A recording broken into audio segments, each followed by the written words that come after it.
Chapter 3. The Dutch settled the Hoosick Valley of White Creek.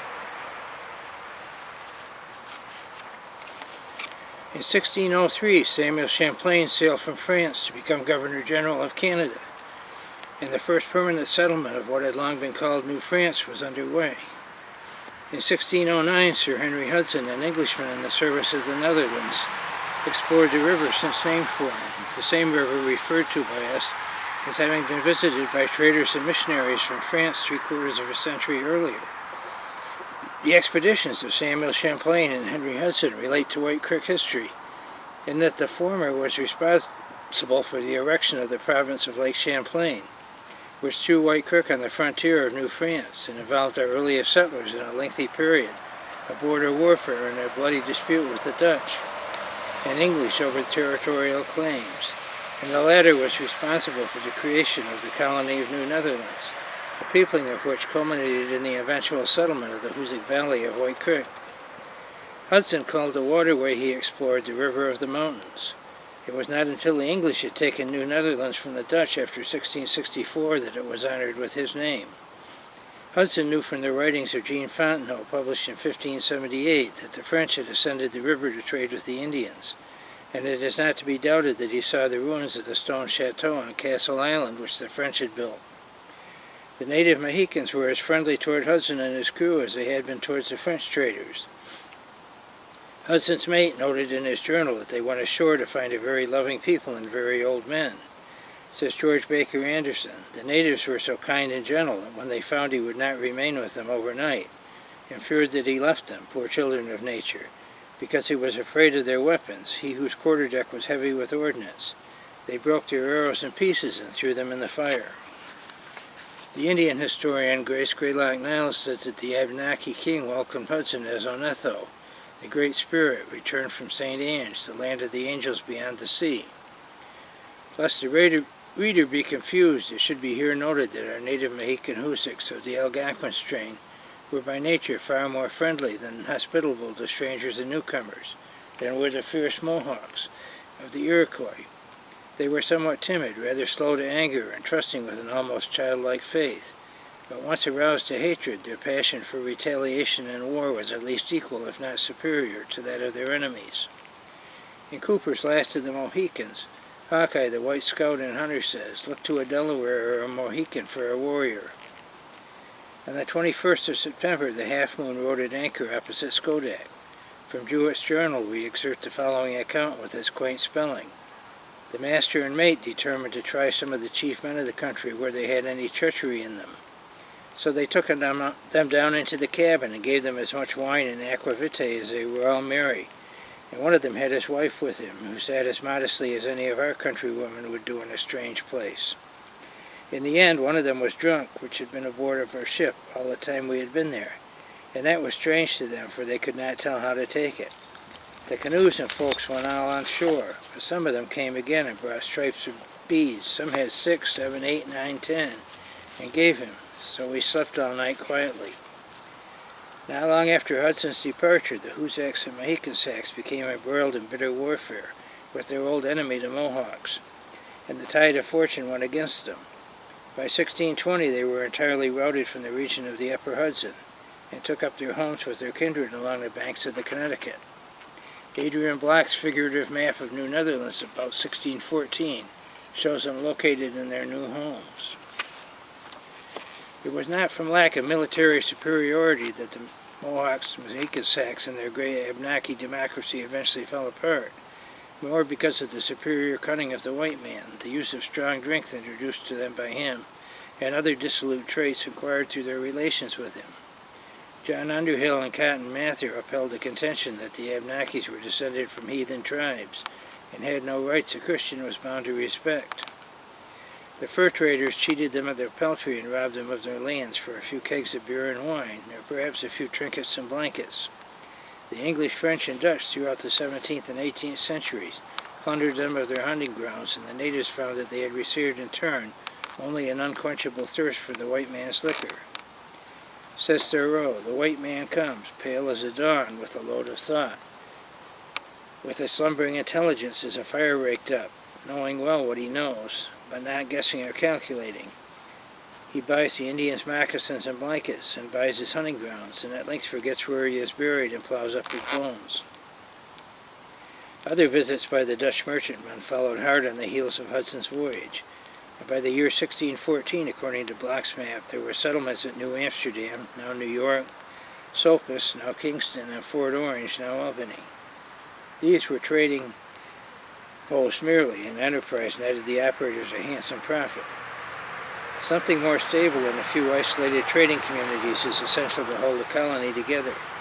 What the New Netherlands colony needed was settlers to till the soil, who would be rooted in the land and be a solid substructure and foundation for the new country.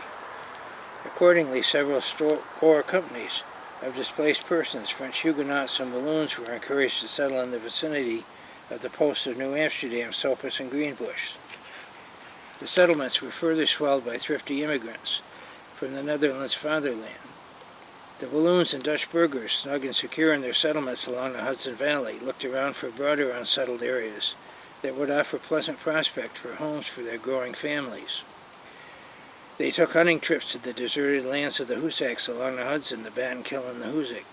These trips were in reality land reconnaissance missions.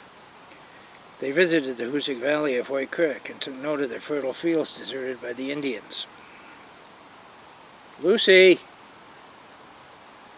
In a letter dated in the autumn of 1630, Dominique Michaelos of Sulpus wrote to friends in Europe, "The Hoosacks and Mohicans have fled, and their lands are occupied, and they are very fertile and pleasant."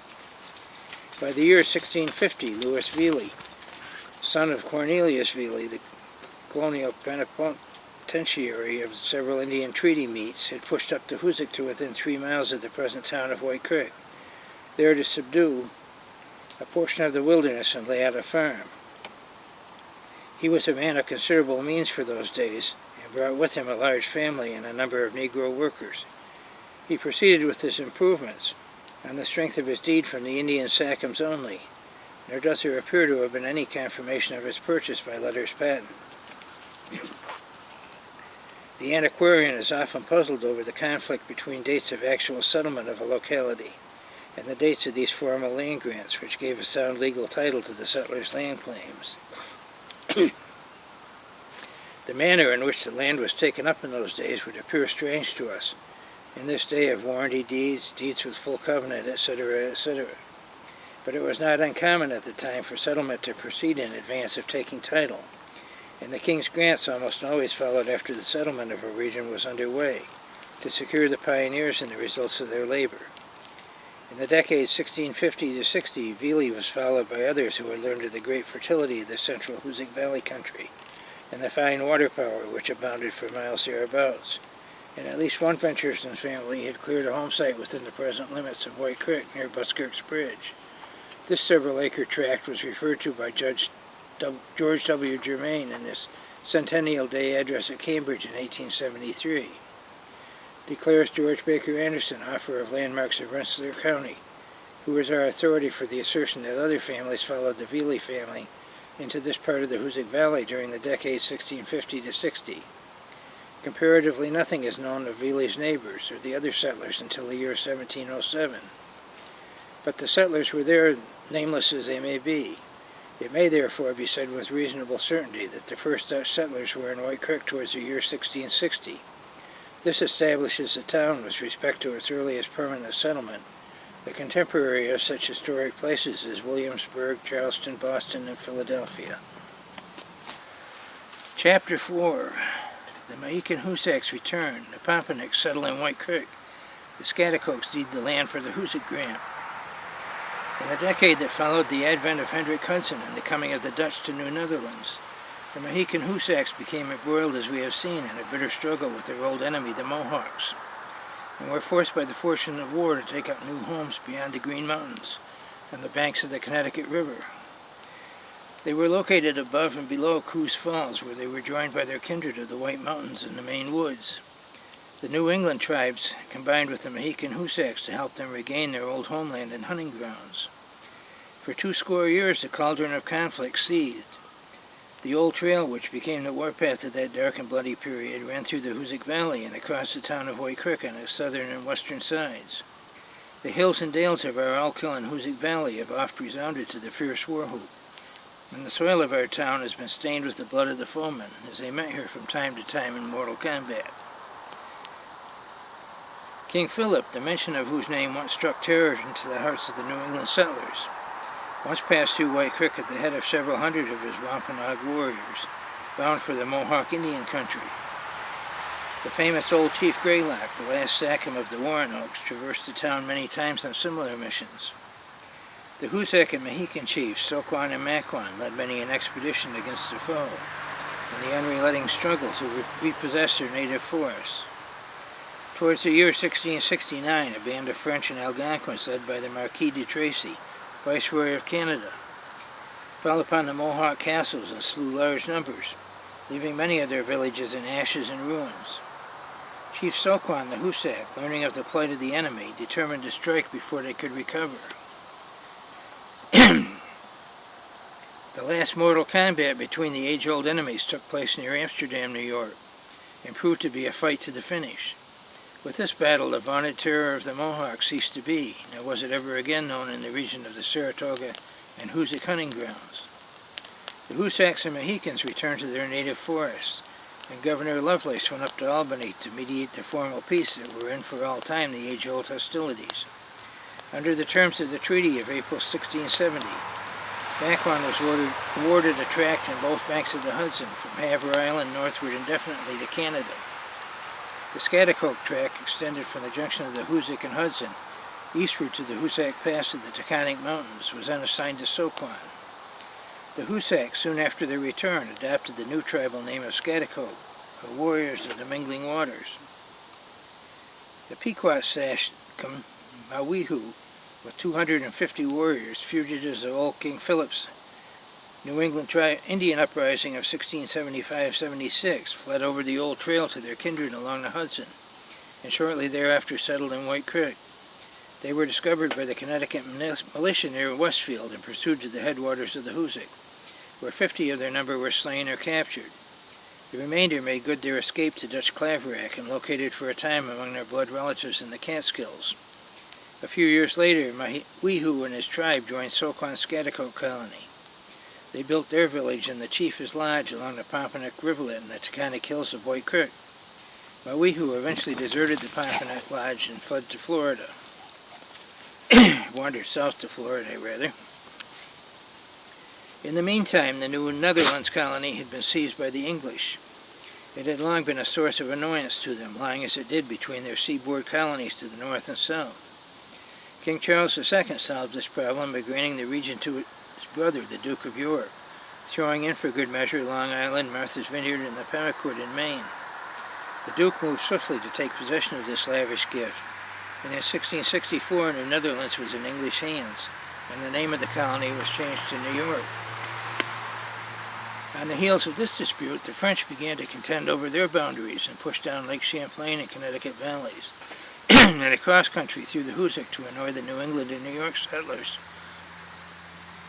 for they had no intention of abandoning their claims to that region which they considered a part of New France. In 1685, the Duke of York took the English throne as James II. In the meantime, settlers had been pushing into the Hoosick Valley, and it was time something was done to secure them in their claims, as well as to pave the way for further settlement of the valley. Accordingly, a deed was negotiated with the Schaghticoke Sachems for a tract of land lying along the Hoosick River, embracing some 70,000 acres of the central Hoosick meadowland.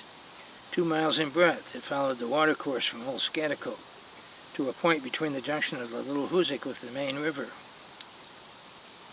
It was confirmed by the king as a Hoosick patent in 1688, during the administration of Governor Dongan, and just before the king's unpopularity at home compelled his flight to France.